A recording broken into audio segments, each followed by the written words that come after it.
Students, हम कर रहे हैं क्लास 10th का हिंदी का प्री बोर्ड एग्ज़ाम का पेपर है। ये 80 मार्क्स का हिंदी का मॉर्निंग शिफ्ट का पेपर है। पेपर देख लेते हैं और उसके आप आंसर भी मैच कर लीजिए।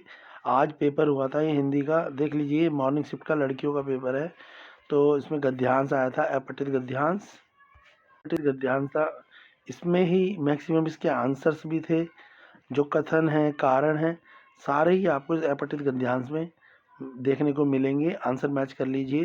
इसकी आंसर की एक अलग वीडियो में भी आपको इसके आंसर्स मिल जाएंगे, कंप्लीट आंसर्स। तो देखिए, इस तरीके का मॉर्निंग शिफ्ट का पेपर था। कुछ इसी तरीके से मिलता हुआ इवनिंग शिफ्ट का भी पेपर आया है। प्रश्न 2 था, ये कविता थी। ऊंचा खड़ा हिमालय आकाश चूमता है, नीचे चरण तले झुक नित सिंधु झूमता है। तो मतलब ये कुछ सात नंबर का क्वेश्चन था। देखिए, तो ये पोयम है जिसे हम कविता बोलते हैं, और इसके क्वेश्चंस देख लीजिए। पेपर आया है, अच्छा पेपर आया है, कुछ ज़्यादा टफ नहीं है। पर इससे फ़ायदा आपको ये रहेगा कि अब आपका जो बोर्ड का पेपर आएगा, कुछ इसी तरीके से मिलता हुआ आपका बोर्ड का पेपर आएगा। कारक, ठीक है। तो ये जो खंड ख है वो आसान रहा है। दोनों आपको एक गद्यांश आया, एक पद्यांश आया है। खंड ख में व्यवहारिक व्याकरण है, जो हम करते ही हैं, व्याकरण, वाक्य भेद वगैरह है।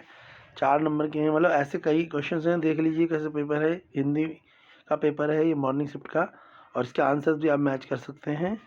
ये देखिए, जैसे यहाँ लिखा है, वाक्य पर आधारित 5% दिए हैं। इन प्रश्नों के आंसर भी आप दे सकते हैं। पद परिचय, अलंकार आए हैं। ये मैंने ऐसा ही पेपर कुछ दिन पहले डाला था, तो लगभग जो पेपर दिखाया था सेम पेपर वैसा ही आया है। और जिन बच्चों ने वो पेपर देखा और आंसर में मिलाए हैं, तो आंसर भी इसके भी आप आंसर मिला सकते हैं। ये पाठ्य पुस्तक जो बुक है हमारी हिंदी की, उन बुकों से क्वेश्चंस आए हैं। ये जो हमें दिख रहा है पठित गद्यांश, ये हमारी पाठ्यक्रम का ही है। इसमें विकल्प बेस्ड क्वेश्चन में, मतलब जो पेपर है ना हिंदी का, बहुत ज़्यादा लिखने वाला पेपर नहीं है। बहुत सारे तो ऐसे हैं जो MCQ ही हैं। पेपर तो आसानी से बच्चे कर रही है, जिन्होंने पढ़ा हुआ आसानी से कर पाए होंगे। ठीक है, ये देखिए, कुछ क्वेश्चन जो हैं 3 मार्क्स के क्वेश्चन भी हैं इसमें। 5 मार्क्स के क्वेश्चन है। बहुविकल्पीय प्रश्न, पठित गद्यांश, पद्यांश, तो जो हमने पढ़ा है लगभग तो ये देख रहे हैं आप। ग्रामर के टॉपिक पे आप देख सकते हैं। तो ओवरऑल पेपर क्वेश्चन 10 देखिए, कविता के आधार पर आपको क्वेश्चंस देने हैं। तो 4 प्रश्न दिए हुए हैं, इनमें से आप कोई से भी 3 प्रश्न दे सकते हैं। और ये पिछली बार का पेपर भी ऐसा ही था। अगर आप किसी बच्चों ने अगर पिछले साल का पेपर देखा होगा, तो उसमें से मिलते हुए ही क्वेश्चन हैं।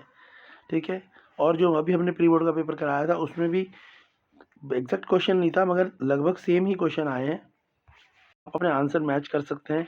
जैसे कि यहाँ पर ये दिए हुए हैं कि समाचार पत्र के संपादक को 100 शब्दों वाला, या दिल्ली में जो ये अलग 5 मार्क्स के क्वेश्चन है, इनको आप देख सकते हैं। इनका तरीका किस तरीके से लिखा जा सकता है, जिसमें से आपके 5 में से 5 मार्क्स, 5 में से 5 नंबर पूरे आ सकें। उसके अलावा खंड घ रचनात्मक लेखन है, तो इसमें अनुच्छेद दिए गए हैं, तो इनको कैसे करें।